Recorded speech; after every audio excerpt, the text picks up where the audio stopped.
Seigneur. Est-ce que quelqu'un peut m'aider à pousser les cris de joie?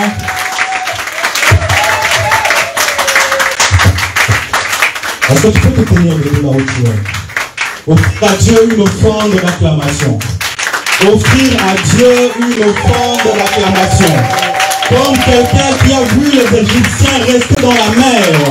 La Bible déclare que Dieu dit que les Égyptiens que vous voyez maintenant, vous ne les verrez plus.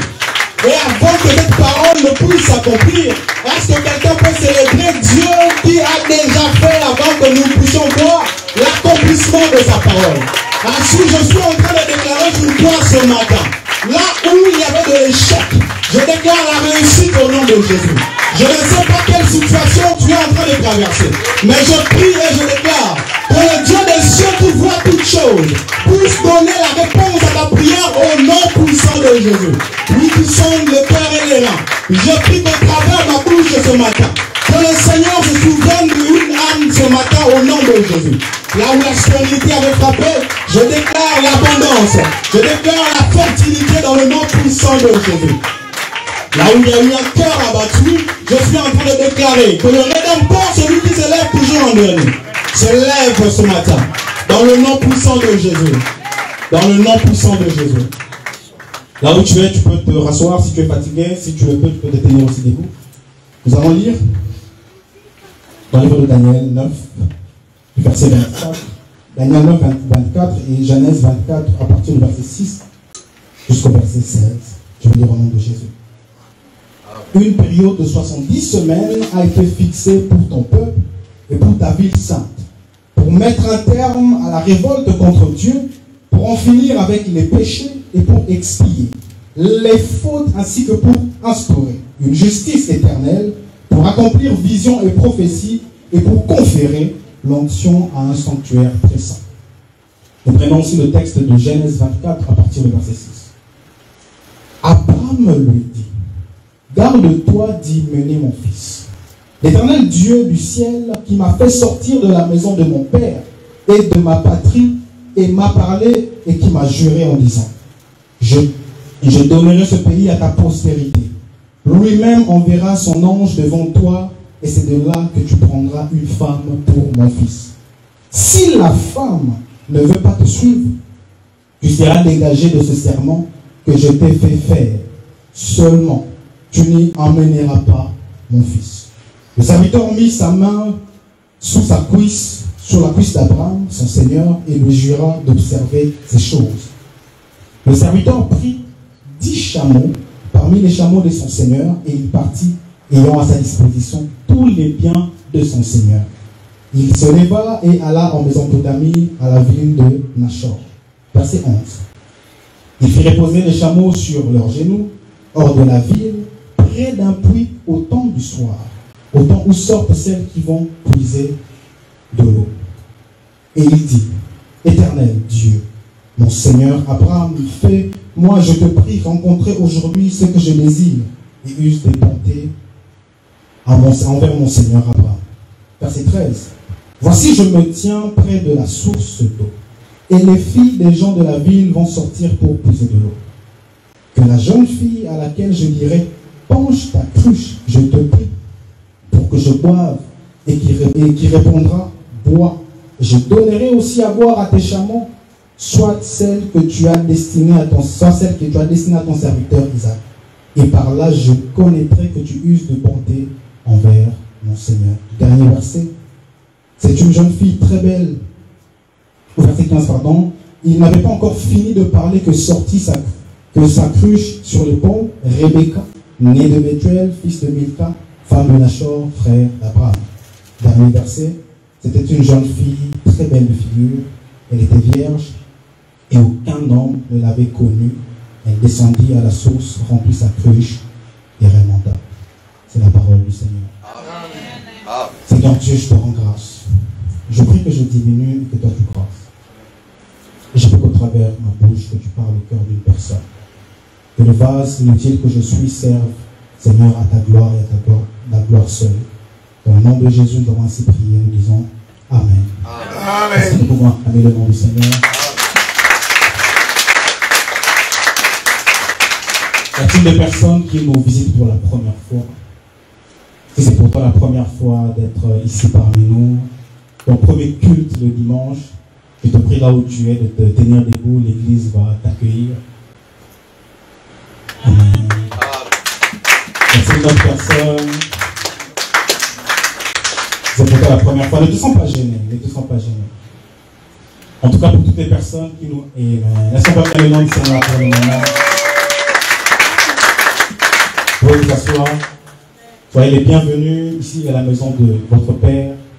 Que la grâce et la paix de Dieu vous accompagnent sur votre partage au nom de Jésus-Christ.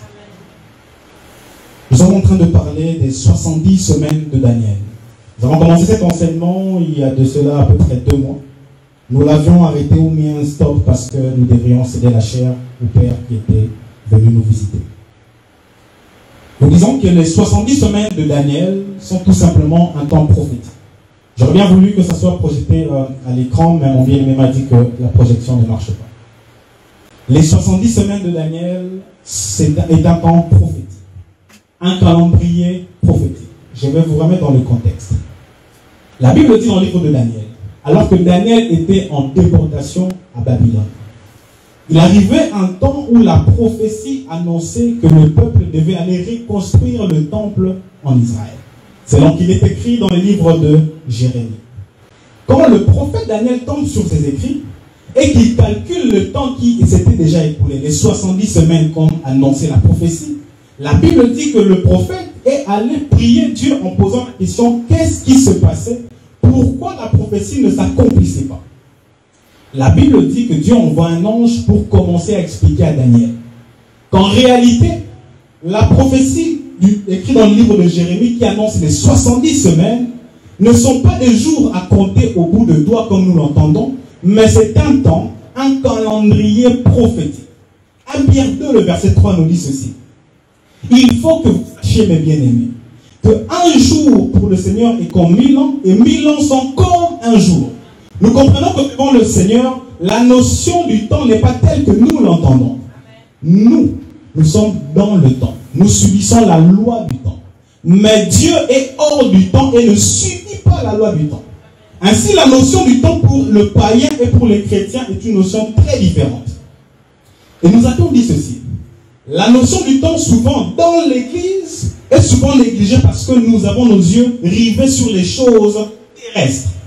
Dans les livres d'Apocalypse, qu'est-ce qu'on dit du diable? On dit, malheur au peuple de la terre, car le diable descend, muni d'une grande colère, sachant qu'il ne lui reste plus du temps. Le diable sait que le temps est en train d'approcher. Ainsi, les rôles des prophètes dans l'Église, c'est d'annoncer au peuple de Dieu dans quel temps nous nous trouvons. Est-ce que nous sommes en train de se saisir? Amen. Je ne vais peut-être pas revenir sur tous les détails, mais je vais vous mettre dans le contexte de ce que nous allons parler ce matin. Ainsi, la Bible dit que ce temps est de 70 semaines, ou dans d'autres livres, on parlera de 70 ans. Et nous avions expliqué ceci. Dans la prophétie, on dit, on commence à donner des signes et à départager ce temps. Nous avions séparé ce temps en 3 temps. Le temps passé, le temps présent et le temps futur. Le temps passé, nous avions dit, selon la prophétie, on dit, de la 7e semaine à la 62e semaine, le oint doit être retranché. Nous comprenons que 7 plus 62 correspondent à 69 semaines. La Bible dit, arrivé à la 69e semaine, un oint qui n'aura rien fait doit être retranché. Nous comprenons que dans ce calendrier, à la 69e semaine, le oint qui est retranché est la personne de Jésus-Christ. À la 69e semaine, le oint qui doit être retranché est la personne de Jésus. Ainsi, l'œuvre de la croix vient marquer la fin du temps passé. Et nous disons qu'à la mort de Christ sur la croix s'ouvre ce qu'on appelle le temps présent ou le temps de la grâce. Dans le livre d'Ésaïe, la Bible est en train de dire ceci.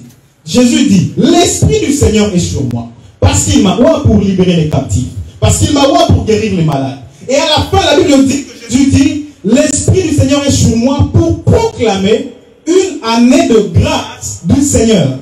L'année de grâce, c'est tout simplement un temps qui n'était pas compté sur les 70 semaines de Daniel. C'est comme si sur l'horloge prophétique, Au lieu que l'horloge aille jusqu'à 70, l'horloge s'arrête à 69. Et nous disons que c'est durant le temps de la grâce que Jésus se tourne vers les nations que nous étions. Est-ce que nous le comprenons jusqu'à là? Nous avions illustré cela par un exemple de la femme qui coulait du sang depuis 12 ans. Nous avions dit remarquer ce mouvement. La femme qui coulait du sang n'était pas dans le plan, dans le programme de Jésus. L'Écriture dit, Jésus se dirigeant vers la maison de Jaïrus. Parce que Jaïrus avait une fille qui était malade et la fille avait 12 ans. Jaïrus vient auprès de Jésus en disant, viens s'il te plaît dans ma maison afin que tu pries pour ma fille. Ça veut dire que quand Jésus est en train de marcher, il va dans la maison de Jaïrus. Nous avions expliqué que ce mouvement de Jésus qui va dans la maison de Jaïrus, c'est Dieu qui va d'abord pour Israël. Pour comprendre les mouvements des alliances, nous disons que la première alliance est celle que Dieu tisse avec Israël. Voici comment Jésus est en train d'aller dans la maison de Jaïrus. Mais ici, jaillit une femme qui était malade. La Bible dit qu'elle s'est dit en elle-même, si seulement je peux toucher le pan de sa robe, alors je serai guéri. Elle n'était pas dans le plan que Jésus traçait. Mais elle s'est dit en elle-même, si seulement je peux toucher. Et nous avions expliqué que le mouvement de cette femme, ce sont nous les nations. Alors que nous étions malades, loin de Dieu, la Bible dit que quand elle touche le pan de sa robe, Jésus s'arrête et se retourne. Et nous disons que le mouvement de Jésus qui s'arrête et qui se retourne, c'est à la 69e semaine par l'œuvre de la croix. Où nous n'étions pas dans le plan de Dieu, mais à un moment donné, lors de sa marche, Dieu s'arrête et se tourne vers les nations. Jean 1. La Bible dit qu'au commencement était la parole était avec Dieu et la parole était Dieu. Cette parole était la vie, et cette vie était la lumière des hommes. Verset suivant. Et cette lumière est venue vers les siens, et les siens ne l'ont point reçue. Les siens qui ne l'ont point reçu, c'est Israël qui a rejeté le Messie. Et la Bible dit au verset 13, alors quand Jésus se retourne, à tous ceux qui l'ont reçu, il leur a donné le pouvoir de devenir enfants de Dieu, lesquels ne sont plus nés selon la chair et le sang, mais selon la volonté de Dieu. Parce que ce qu'il faut savoir, dans la première alliance, Israël naissait dans la chair comme fils d'Abraham. Israël naissait dans la chair comme fils d'Abraham. Mais quand la deuxième alliance vient, nous ne naissons plus par la chair comme fils d'Abraham, mais nous nous attachons par la foi. Car la Bible dit que sans la foi, nul ne verra Dieu. Est-ce que nous nous saisissons par là? Et nous disons que le temps de la grâce est le temps présent. Et peut-être par la grâce de Dieu, nous pourrions parler du temps futur. Ou maintenant nous parlons de la 70e semaine, ou le temps de la tribulation. Et nous avions expliqué aussi en disant ceci. Cela veut dire que pour comprendre les 70 semaines de Daniel, il faut comprendre le mouvement des alliances. Parce qu'à chaque temps, Dieu tisse une alliance qui répond ou qui a des normes différentes que les autres. Au temps passé, par exemple, quand on naissait israélite dans l'ancienne alliance, on devait se circoncire physiquement. Il y avait des choses qu'il fallait pratiquer physiquement. Vous allez voir que par exemple, la différence, durant la seconde alliance, ou le temps où nous sommes, la circoncision n'est plus physique, mais elle devient spirituelle. Paul parle de la circoncision du cœur. Et vous allez voir que chaque dispensation a des lois ou a des codes qui lui correspondent. Et nous disons ceci. Nous expliquons que ici, quand Jacob, par exemple, va dans la maison de Laban, c'est Dieu qui vient dans le monde. Et nous disons que quand Jacob entre dans la maison de Laban, il trouve deux femmes. Quand il va, il trouve deux femmes, Rachel et Léa. Mais quand il arrive, son cœur est attaché à Rachel, non point à Léa. Pendant que Jacob est en train de travailler, il travaille pour Rachel. À aucun moment, il pense à Léa. Mais écoutez, la Bible dit qu'après 7 ans de travail qui lui était fixé par Laban, au lieu qu'on lui donne Rachel, celle dont son cœur aimait, on lui donna Léa. Et nous avions aussi expliqué que ce mouvement-là explique aussi les 70 semaines de Daniel. Où, durant les 69e premières semaines, Dieu travaille pour Israël. Mais au lieu qu'on lui donne Israël, on vient lui donner les nains. Je veux ici éclaircir quelque chose parce que j'ai vu que sur les réseaux sociaux, ça avait fait un tout petit peu débat.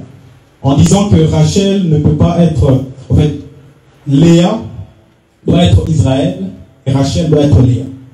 Si nous allons dans le sens où c'est la première dans la maison, nous disons amen à cela. Mais Rachel devient seconde si nous prenons dans l'idée que la première femme qui est prise en compte par Jacob, ou qui entre en premier dans la chambre de Jacob, alors nous disons que celle qui entre en premier, l'image de l'enlèvement, ce sont les nations. Donc Léa devient la première dans ce mouvement-là. Parce que Rachel est épousée en second lieu. Est-ce que ce récapitulatif-là a été assez clair?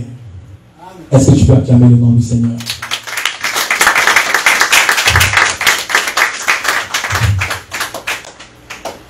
Je voudrais ici, pour expliquer le mouvement des nations, prendre une autre illustration.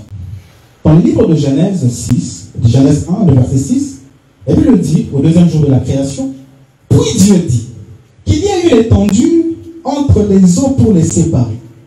Dieu fit l'étendue, il les sépara, les eaux qui étaient sous l'étendue, des eaux qui étaient au-dessus de l'étendue, et cela fut ainsi. Dieu appela cette étendue ciel. Il y eut un soir, il y eut un matin, ce fut le deuxième jour. Puis Dieu dit que les eaux au-dessous de l'étendue se rassemblent en un seul endroit pour que la terre ferme apparaisse. Et ce fut ainsi. Dieu appela terre la terre ferme et mer l'amas des eaux, et Dieu vit que c'était bon. La création est une poche ou un sac de prophétie. Ça veut dire que lors de la création, nous pouvons trouver tout ce que Dieu a fait jusqu'à la fin. La Bible dit qu'au premier jour, qu'est-ce qui se passe? L'Esprit de Dieu se mouvait au-dessus des eaux. Dieu fit la lumière, et à la fin on dit que Dieu trouva que cela est bon. Ce fut le premier jour. J'explique ceci. Les eaux ici dont parle dans le livre de Genèse représentent des peuples. Apocalypse 17, le verset 15. La Bible est en train de dire que l'ange explique à Jean que la grande prostituée que tu as vue, qui est assise sur des grandes eaux, ces eaux-là représentent des peuples, des langues et des nations. Nous comprenons que les eaux qui sont dans le livre de Genèse sont tout simplement des peuples. Est-ce que nous le comprenons? La Bible dit maintenant, au deuxième jour de la création, Dieu prend les eaux qui étaient en bas, les sépare en deux. Nous comprenons ici que Dieu vient de mettre de côté deux peuples. Israël et les nations. Mais Dieu dit, ou Dieu, qu'est-ce qu'il fait? Il prend une partie des eaux au deuxième jour de la création et les fait monter au-dessus. Est-ce que nous me comprenons? Il fait monter l'autre partie des eaux et les fait monter au-dessus. Nous comprenons qu'au deuxième jour de la création, en réalité, c'est le temps présent où Dieu doit prendre un peuple, les nations que nous étions, et les fait monter au-dessus. Mais ce qui est bizarre, c'est qu'à la fin de cette journée, la Bible dit que Dieu ne donna pas son appréciation. Quand vous lisez votre Bible, à chaque jour de la création, Dieu disait toujours que cela est bon. Si vous lisez votre Bible, vous vous rendrez compte qu'au deuxième jour de la création, Dieu s'est tu. Nous comprenons que ici, Dieu est à l'image de Jacob. Quand il va dans la maison de Laban, il va travailler pour Rachel. Mais quand on lui donne Léa, Jacob n'a pas apprécié. Il ira le matin dire à Laban, qu'est-ce que tu m'as fait? La femme pour qui j'ai travaillé n'est pas celle que tu m'as donnée. Nous comprenons pourquoi au deuxième jour de la création, alors qu'un peuple est enlevé, alors que Léa entre dans la maison de Jacob, il ne va pas que cela, ou il ne donnera pas son appréciation. Parce que la personne pour laquelle il était venu travailler est encore sur terre. Et la Bible dit qu'au troisième jour de la création, qu'est-ce que Dieu fait? Dieu rassemble les eaux qui étaient restées en bas. Deutéronome 28 dit, à cause de la désobéissance d'Israël, je vous disperserai sur la face de la terre. Nous comprenons que dans le temps passé, Dieu a d'abord dispersé Israël. Or, dans le temps futur, Dieu doit revenir en Israël pour rassembler son peuple. Jérémie 24. Jérémie 23, verset 3. Il dit, et je rassemblerai le reste de mes brebis de tous les pays où je les ai chassés. Je ramènerai je les ramènerai dans leur pâturage, elles seront fécondes et se multiplieront. Nous comprenons qu'au troisième jour de la création, Dieu rentre chez Israël afin de les rassembler. Et c'est alors qu'il trouva que cela était bon. Ici nous disons tout simplement que c'est Jacob qui retravaille encore afin que Rachel soit sa femme. Est-ce que je suis correct? Docteur de l'heure, est-ce que je suis correct? C'est bon. Amen. Maintenant nous continuons. Ce qu'il faudrait comprendre, c'est que le sous-terme de ce matin, je parle du temps du soir. Ça veut dire que je ne parlerai pas du temps passé, je ne parlerai pas du temps futur, mais je vais parler du temps présent. Ou encore le temps de la grâce. Parce qu'il y a des choses qu'il faut comprendre ou qu'il faut faire afin que nous, qui n'étions pas dans le plan de Dieu, que nous puissions accéder au salut. Éphésiens 2:12 nous dit: souvenez-vous que vous étiez en ce temps-là, sans Christ, privés du droit de cité en Israël, étrangers aux alliances de la promesse, sans espérance et sans Dieu. La Bible dit au verset 13: mais maintenant, en Jésus-Christ, vous qui étiez éloignés jadis, vous avez été rapprochés par le sang de Jésus. Le sang de Christ coule sur la croix. Cela veut dire qu'à la 69e semaine. Mais ce qu'il faut comprendre, c'est que le temps où Christ visite les nations, ce n'est pas n'importe quel temps. Il faille qu'il se passe un mouvement pour situer dans quel temps nous nous trouvons. Et nous disons que le temps de la grâce, en réalité, est un temps du soir. Parce que la Bible est en train de dire Dieu a parlé à Israël au travers le prophète dès le matin. Nous comprenons que quand Jacob travaille pour Rachel, il travaille le matin. Mais quand on arrive au temps du soir, ce n'est plus le temps de Rachel, mais c'est le temps de Léa. Parce que comprenez-moi bien, tant que la nuit n'est pas encore tombée, tant qu'il ne fait pas encore sombre, Jacob va se rendre compte du jeu de Laban. Jacob n'a pas su que c'était Léa à la place de Rachel, tout simplement parce que c'était le temps du soir.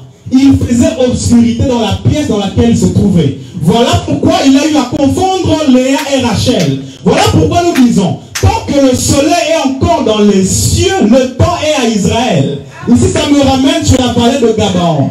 Pendant qu'Israël est en train de combattre, tant que le soleil ne s'arrêtait pas, la victoire ne pouvait pas être donnée à Israël. Mais il faut que le soleil s'arrête, que la lumière luise, afin que le temps d'Israël s'accomplisse. Et Dieu connaissant cela, il sait que tant que la lumière est en train de briller, là-bas connaissant que tant que la lumière est en train de briller, Jacob se rendra compte que c'est Léa à la place de Rachel. La Bible dit, quand Jacob dit que mon temps est arrivé, donne-moi ma femme, Laban pose un acte prophétique. Il dit qu'il organise un festin. On comprend ici que lors du festin, c'est le temps passé d'Israël, où il fait encore jour. Écoutez ce qui vient au verset suivant. On dit, le soir, Laban prit Léa et le ramena dans la pièce de Jacob. Et Jacob alla vers elle. Nous comprenons que ce temps est le temps du soir. Je vais expliquer autrement. La Bible me dit ceci. À la croix, alors que Christ est crucifié, lors de sa mort, à un moment donné, l'obscurité a recouvert la surface de la terre. Nous comprenons ici que Christ sur la croix, c'est tout simplement Jacob au temps du soir dans l'obscurité qui ne doit pas confondre Léa et Rachel. Nous comprenons ici que le temps de la grâce est marqué par l'obscurité. C'est alors qu'on dit que le voile du temple se déchira de haut en bas. Nous comprenons ici que par le voile du temple qui se déchire, c'est Jacob qui fait découvrir l'intimité à son épouse. Parce que sans le temps du soir, sans l'intimité, Léa ne peut pas être appelée épouse de Jacob. Nous disons que le temps de la grâce est donc le temps du soir. Écoutez ce que Proverbe 15 est en train de nous dire. On dit que le soleil est comme un époux qui est dans sa chambre. Et quand il sort comme un héros qui est en joie. Nous disons ici que le soleil comme Dieu, tant qu'il est en train de briller, nous ne pouvions pas accéder à ça. Nous ne pouvions pas accéder à la grâce. Il faut donc que le soleil perde son éclat. Perdre l'éclat ici, c'est le temps du soir. Perdre l'éclat ici, c'est tout simplement la faiblesse de Dieu que nous appelons le temps de la grâce. Et quand Jacob entre dans la pièce, dans la chambre, dans l'intimité, c'est le soleil qui est allé se coucher. C'est alors que Léa peut maintenant entrer dans la chambre. Cela veut dire quoi? Que tant que le soleil ne s'est pas encore levé, parce qu'on dit de Dieu que c'est le soleil levant.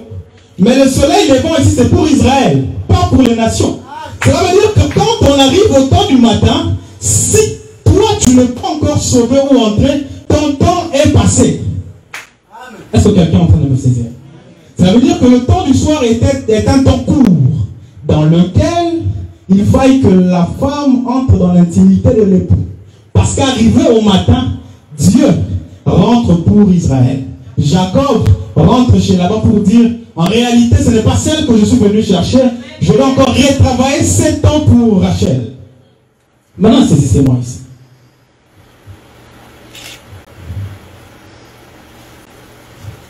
Le verset qui dit le soleil est semblable à un époux, c'est plutôt Proverbe 19, le verset 5.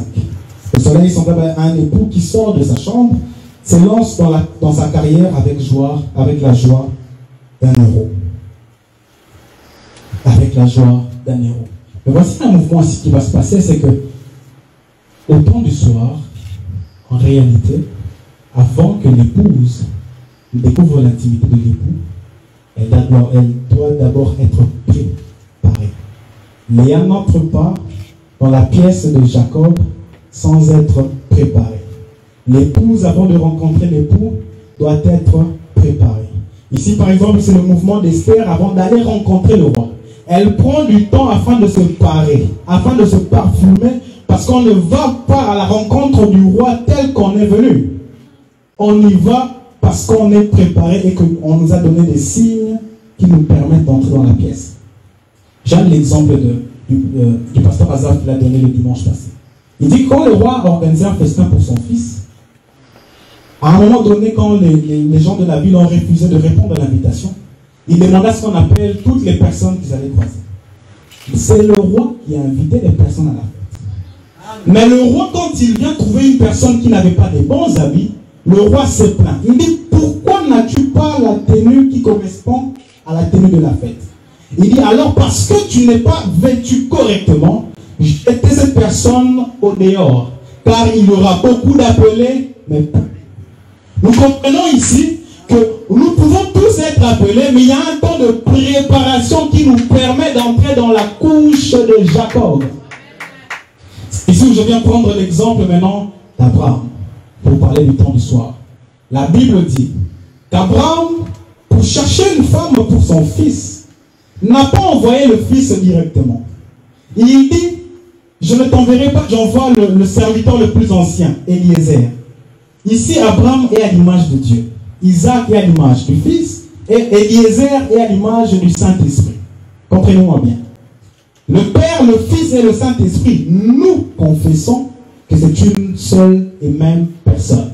Mais qui agit de façon différente. Le Père, le Fils et le Saint-Esprit ne sont qu'une seule personne. Écoutez-moi, Jésus dit à ses disciples, allez vers toutes les nations, les baptisons au nom du Père, du Fils et du Saint-Esprit. Mais attendez, quand le Saint-Esprit sera venu, il vous expliquera les choses qu'il aura entendues de moi.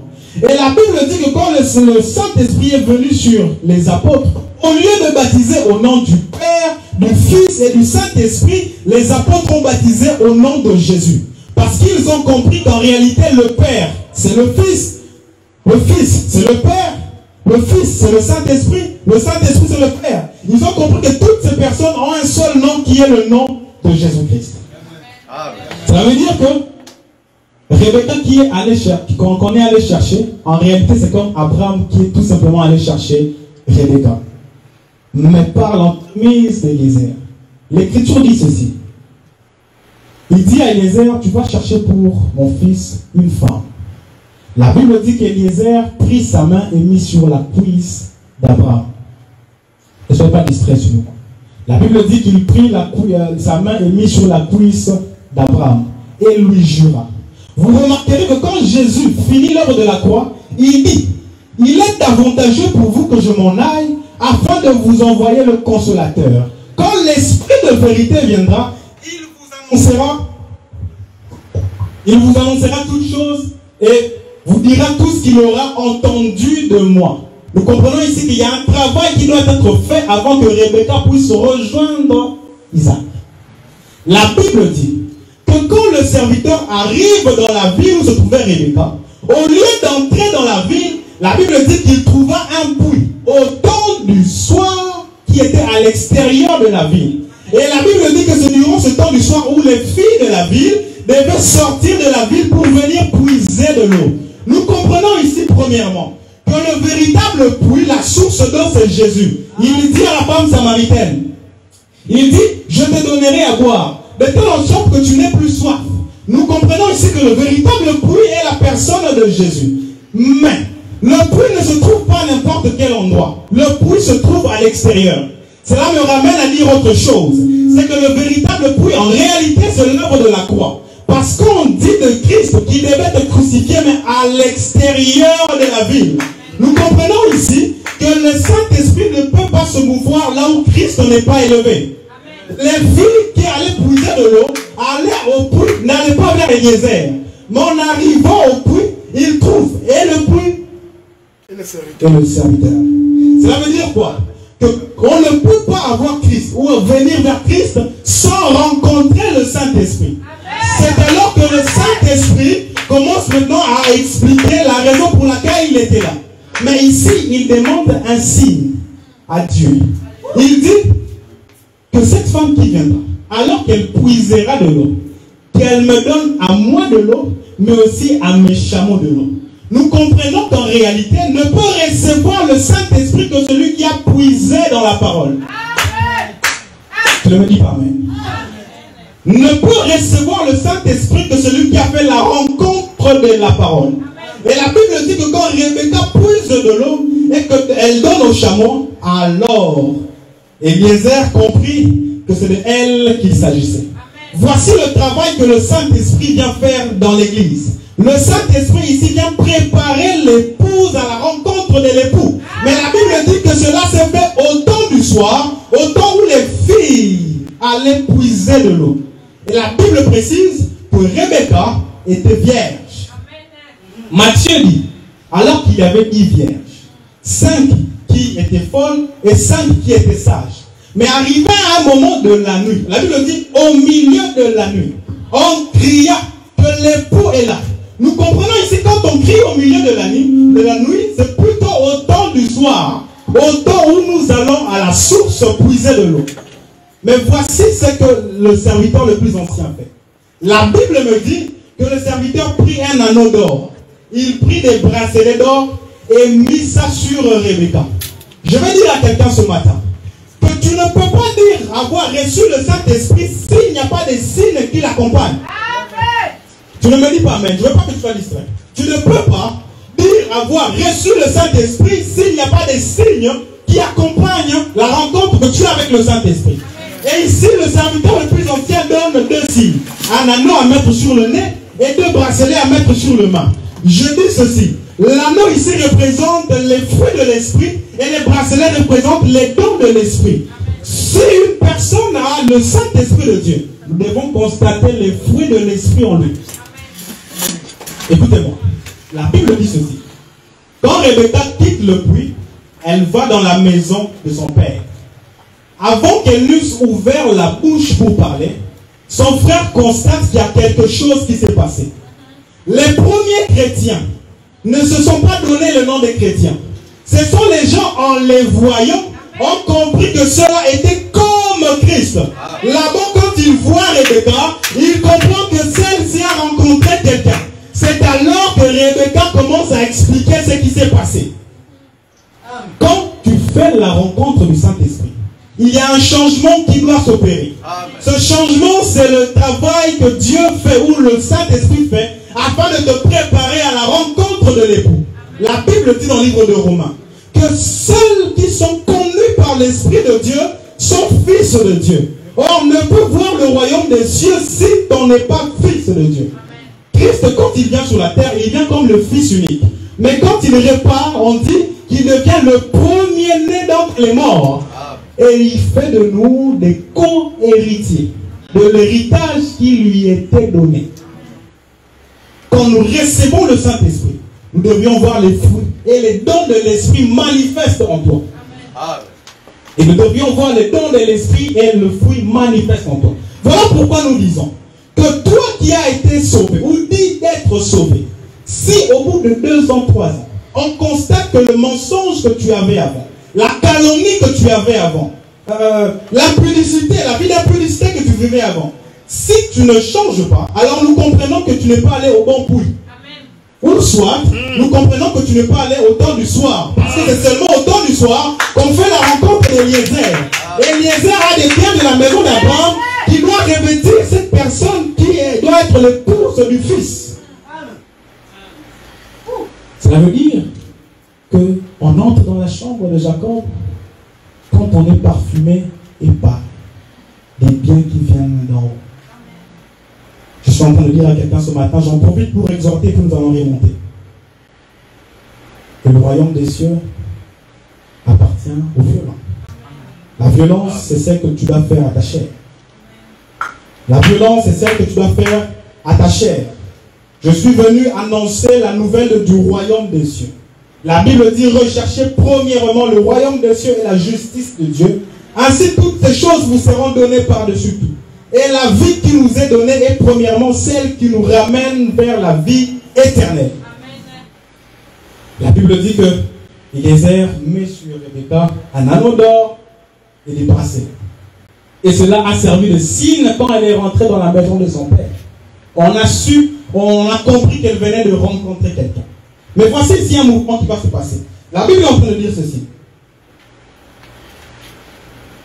La Bible dit qu'on laissa Rebecca partir. Quand vous faites la rencontre de Jésus, rien de ce qui vous attachait dans le passé ne peut encore vous retenir. Il est écrit que c'est pour la liberté que Christ nous a affranchis. Quand Rebecca est entrée avec les signes, les sceaux que le Saint-Esprit lui avait donnés, sa famille ne pouvait plus le retenir. Je suis en train de dire à quelqu'un ce matin, je ne sais pas de quelle famille tu viens. Je ne sais pas dans quelle maison tu as dormi, dans quelle prison tu as été. Mais je suis en train de dire, à cause de la rencontre de Jésus et le Saint-Esprit qui est manifeste ici, tu es libre au nom de Jésus. La Bible déclare qu'il n'y a plus aucune condamnation pour ceux qui sont en Jésus-Christ. Voilà pourquoi quand Rebecca entre dans la maison de son père, on ne pouvait plus la retenir. On ne pouvait plus la retenir. Peu importe le sang qui a été versé dans ta famille, peu importe le sang qui a été coulé, le sang des sacrifices et des boucs. Laisse-moi te dire ce matin que le sang de Christ crie plus que le sang d'Abel. Le sang de Christ crie plus que le sang des animaux. Le sang de Christ crie plus que le sang de n'importe quel sacrifice humain. Et Rebecca est sortie de la maison de son père. Et ici commence maintenant un voyage vers l'époux. Écoutez-moi. Je vais ici rapidement expliquer les chameaux. Ici, les chameaux, à côté du serviteur, représentent les serviteurs de Dieu. Eliezer n'est pas venu seul. Écoutez-moi. Eliezer n'est pas venu seul. Eliezer est venu avec des chameaux. Il dit comme si qu'on me donne non seulement à moi de l'eau, qu'on donne aussi aux chameaux de l'eau. Dieu, quand il vous parlera toujours au travers des envoyés. Le Saint-Esprit, quand il agit dans l'église, la Bible dit que Dieu s'adresse à ceux qui sont établis. Il dit par exemple, mettez-moi à part Paul et Barnabas. C'est ici Eliezer et les chameaux. Voilà pourquoi nous disons, ayez l'habitude de respecter ceux qui sont loin. Que vous les croisiez à l'église ou à l'extérieur, si votre Dieu est manifeste ici et à l'extérieur, alors tout ce qui est de Dieu a été établi, a droit à l'honneur, comme les chameaux avaient droit à l'eau à côté d'Eliezer. C'est pas moi qui le dis, c'est la Bible qui le dit. Il dit, confiez-vous à moi et vous réussirez. Qu'est-ce que veut dire à cet endroit? J'ai un truc de mémoire. Confiez-vous à Dieu et à ses serviteurs et vous réussirez. Et vous réussirez. Pourtant, Dieu a-t-il besoin des hommes pour vous sauver? Mais quand il vient sur la terre, il était capable de faire tout le travail. Mais il a établi 12 personnes sur qui il a investi le Saint-Esprit. Et il dit, vous, partez.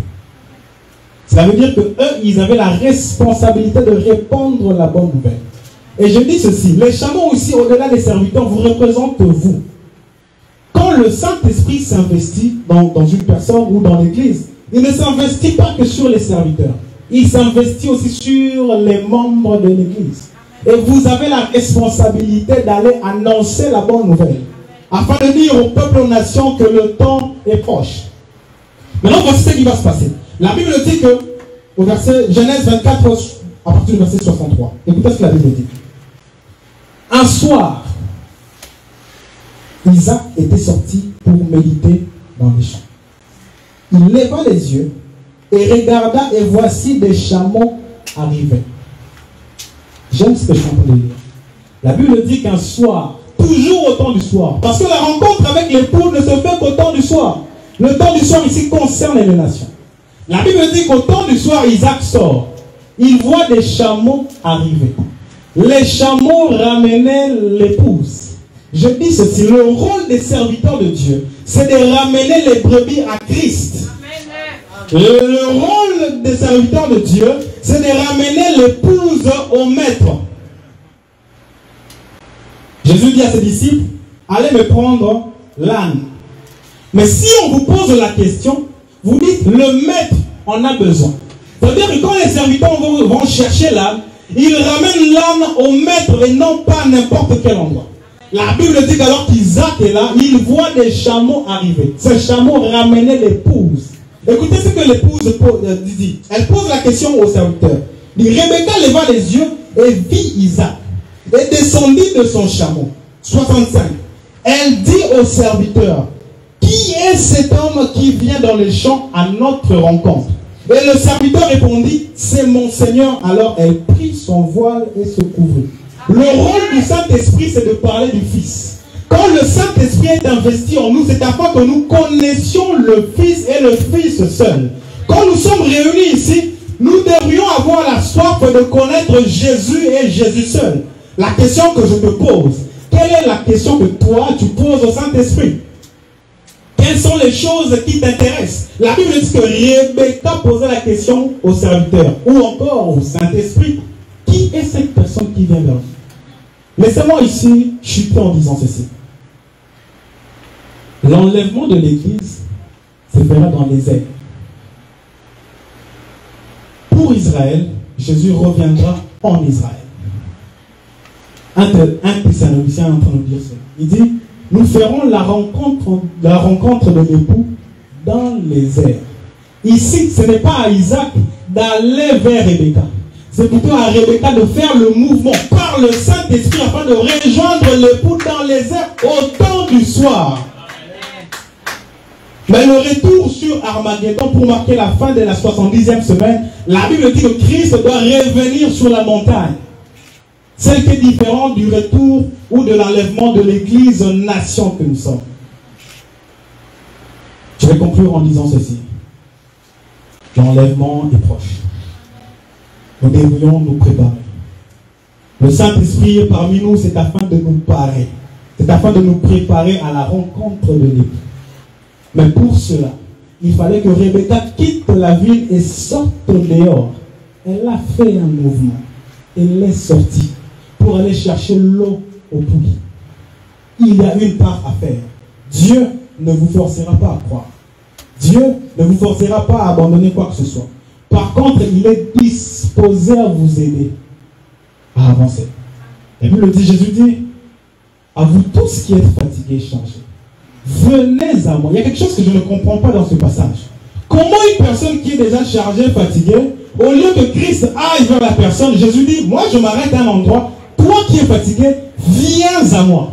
Nous comprenons ici qu'il y a un effort, une part de responsabilité dans chaque enfant de Dieu de faire un mouvement, peu importe l'état du péché ou de la fatigue. Amen. J'entends des gens dire, Dieu comprend. Dans ma situation, une autre personne aurait fait pareil. Dieu aime le pécheur, mais n'aime pas le péché. Ne négociez pas avec le péché. Ne vous confortez pas dans une vie de péché. Il dit, venez à moi, vous qui êtes chargés et fatigués. Et le mouvement de Rebecca, elle était censée sortir de la ville, aller à la rencontre du puits. Et je suis en train de dire à quelqu'un ce matin, peut-être que tu es juste venu puiser de l'eau physique. Et au bord du puits, comme la femme samaritaine, je rencontre le véritable époux qui est la personne de Jésus-Christ. Que Dieu vous bénisse abondamment. Est-ce que tu peux acclamer le nom du Seigneur? Là où tu peux tenir debout, je voudrais que tu pries rapidement avec moi.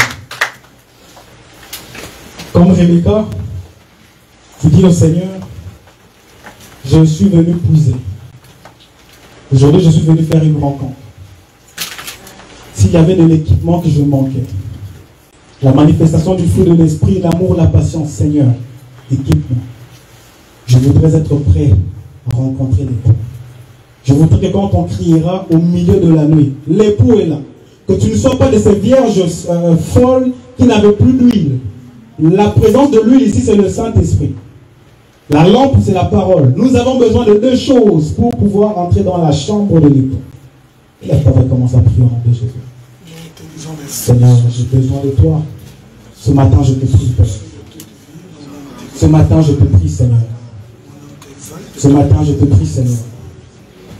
Ce matin, je te prie. Merci pour la grâce que tu m'as faite. Merci pour la grâce que tu m'as faite, Seigneur. Merci pour la grâce que tu m'as faite, Seigneur. Merci pour la grâce que tu m'as faite, Seigneur. Merci pour la grâce que tu me fais, Seigneur. Père, s'il y avait des choses en moi qui manquaient, s'il y avait des choses en moi qui manquaient, je prie que tu m'équipes comme Rebecca, au bord du puits. S'il y avait des choses qui me manquaient, je prie que tu puisses m'équiper comme Rebecca au bord du puits. Père éternel, s'il y avait des choses qui me manquaient, je prie que tu puisses m'équiper comme Rebecca au bord du puits. S'il te plaît, Papa, équipe-moi, Seigneur, ce matin. S'il y avait des moments où je n'ai pas manifesté le fruit de l'esprit, pardonne-moi, Seigneur. S'il te plaît, aide-moi à avancer. Je prie, Seigneur, ce qui pèse sur moi. Je prie que tu me charges de cela. Toi qui crées en nous le vouloir et le faire. Je prie dans le nom de Jésus. Toi qui crées en nous le vouloir et le faire. Je prie dans le nom de Jésus que tu crées en nous le vouloir et le faire dans le nom puissant de Jésus. Dans le nom puissant de Jésus. Dans le nom puissant de Jésus.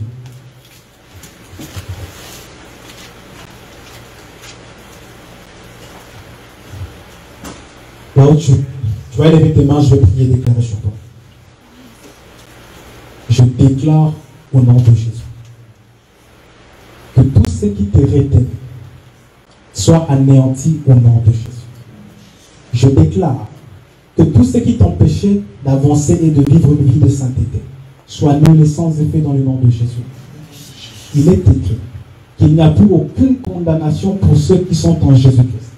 Laban n'avait plus le pouvoir de retenir Rebecca. Ainsi, je prie et je déclare que l'accomplissement de cette parole soit manifeste dans ta vie maintenant au nom de Jésus-Christ. Là où tu étais emprisonné, là où tu étais attaché à des choses du monde, à des coutumes ou à des rituels, je déclare maintenant au nom de Jésus une liberté totale. Parce que la Bible déclare que c'est pour la liberté que Christ nous a affranchis. Et il a déchiré toutes ces ordonnances-là qui nous condamnaient et il a cloué sur la croix. Ainsi je déclare sur toi maintenant au nom de Jésus que tu quittes la maison de Laban. Je déclare au nom de Jésus que tu quittes la maison de ton Père physique et que tu t'attaches à la maison du Père Céleste. Au nom puissant de Jésus. À tous ceux qui l'ont reçu, il leur a donné le pouvoir de devenir enfants de Dieu.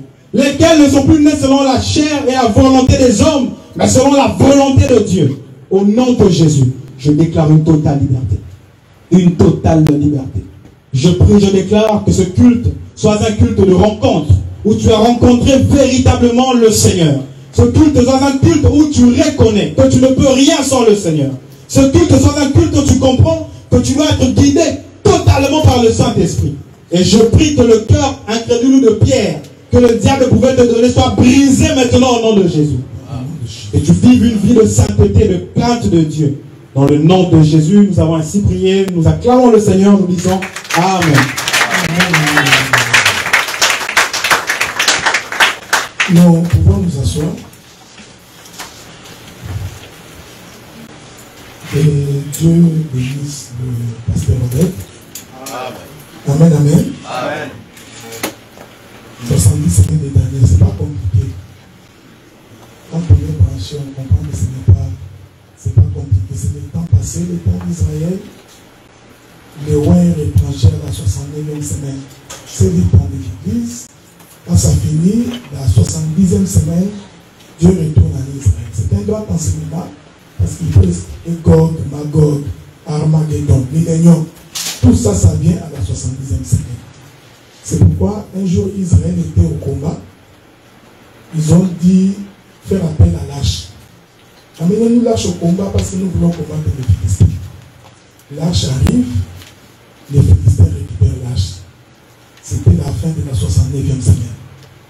L'âge est allé chez les Philistins, les nations, c'est les temps du soir. Quand il finit le travail chez les Philistins, il doit rentrer sur 2 vaches avec 5 souris. Avec 5 souris en or pour rentrer en Israël. Là, je suis sûr que tu finiras même pas en 6 mois. Parce qu'il y a beaucoup de choses à dire. Mais comme on n'est pas encore mort et que le Seigneur n'est pas encore revenu, on aura tout le temps pour parler. Et Dieu te bénisse énormément. Amen.